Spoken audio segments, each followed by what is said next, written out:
我安各位观众，欢迎继续收看咱台视11点台语新闻，我是郭怡中。新闻都开始，赶紧带大家关心现主时关问题上新的公款。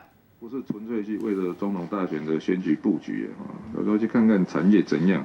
我昨天去那个桃园有没有问那养殖业，你知道吗？那我们就会说，我们那个渔产公司，你知道吗？怎么去跟他们对接，让它的产量会比较不会受那个一下子高一下子低影响，因为我们台湾的池塘养殖业还是很明显在冬天的时候，它清理那个鱼池的时候会出货很多。那这就我们的渔产公司就变成我们在行销什么，是不是能够去配合它？所以老实讲，一直到现在为止，我就算全身走透透，你知道，都不是那种什么我会造势几万人在那里画动算，你知道，我们是很低调的。但也到每个地方跟柯文朋友见面的，这个是大家高兴开心这样就好了。所以是这样的啊，发大财是个口号，问题是发大财还是要，我跟你讲，就好像今天讲这什么，我们的孩子我们一起养，那只是长官一句口号，你知道，那个真的要做到网站要出来那钱要怎么拨？你知道公务员要加班多久才搞得出来？我看那个教育局大概过去几个月那个幼教课，我看那个加班时数已经加到就算了，就认了，就捐给国家的嘛。所以是这样的，发大财是个口号，但是大家讲国家真正需要是国家治理，要很认真的去做事的，你先画口号啊。至于芒果干这件事情，你知道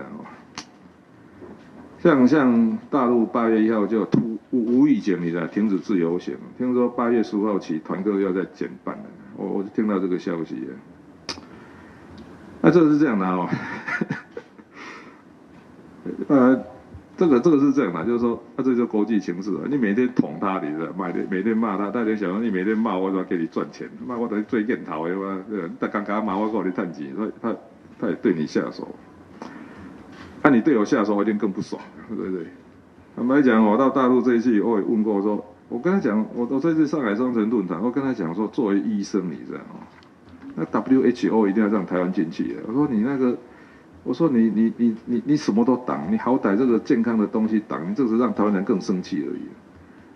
他也有听进去的，听了，当然他还是嘴硬，跟你回几句。这个就是这样，他的态度就是说，你都对我不好，每天要骂我，我为什么要对你好？我说这不是这样啊，这个有些东西你只是增加台湾人的愤恨而已。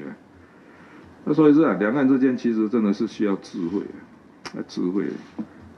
修妈不，我妈妈每次跟他讲修妈不好为呢，你骂人家，人家也骂你，骂出来就越来越恶劣。坦白讲我们这个自由行突然断掉，你知道，如果团客再减一半，我天哪，这个连台北市连我们都要想一下，你知道，哇，这怎么应付啊？这一大笔收，这还是一笔收入嘛。这到底我们在台北市少掉这个收入要怎么处理？这个来讲，我们为了这个我们。市政府还真的要组专案会议来应付这个问题。那所以这样的两岸之间相当复杂。坦白讲，这个我从来没有怀疑。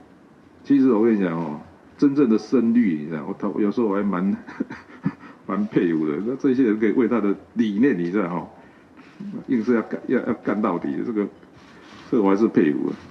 但是我很讨厌那一种那你就是利用这个在谋个人的福利、政党的福利，所以是这样的义和团，你知道吗？我就说愚忠，你知道，说那也就算了，那有时候义和团没有同情的态度，可是那一种假义和团，我心里面才是圈圈叉叉。好，那个书香。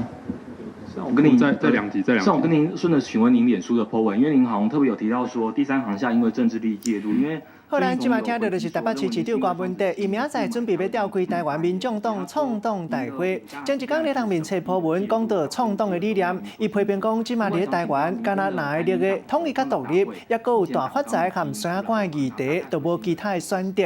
另外，嘛有消息讲到，即个拜六有可能会含郭台铭见面。